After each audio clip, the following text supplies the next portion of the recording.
हम मीनू झा प्रणाम करै छी समस्त मिथिलावासी के। एकटा समदाउन गाबो जा रहल छी, कोशिश करै छी सब गोटे के नीक लागे।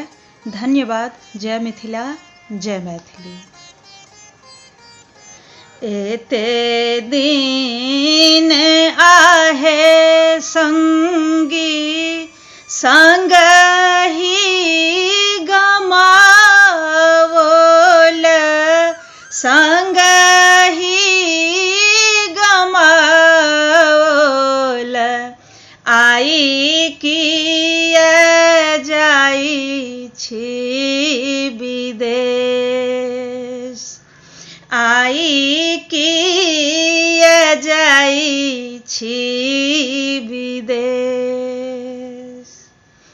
आजुक दिन दूर दिन छै हे सखिया, दूर दिन छै हे सखिया।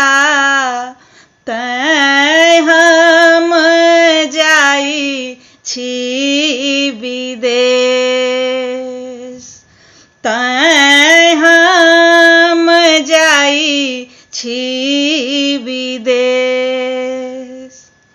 कथी ले बैरी भेल घोघारे से मरिया, घोघारे से मरिया। कथी ले बैरिन महजाल, कथी ले बैरिन महजाल।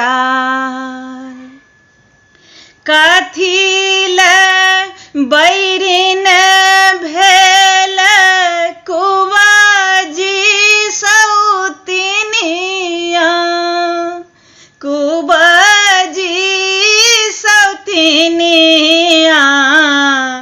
पिया के लोभने चली जाए, पिया के लोभने चली जाए।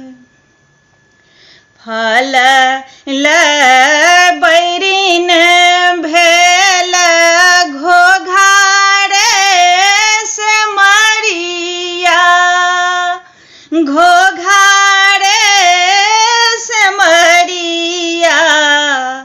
माछ ले बैरिन महजाल, माछ ले बैरिन महजाल।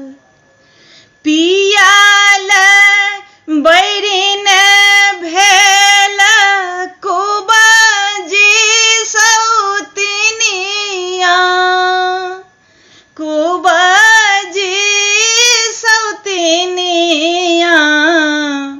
पिया के लोभने चली जाए, पिया के लोभने चली जाए, पिया के लोभने चली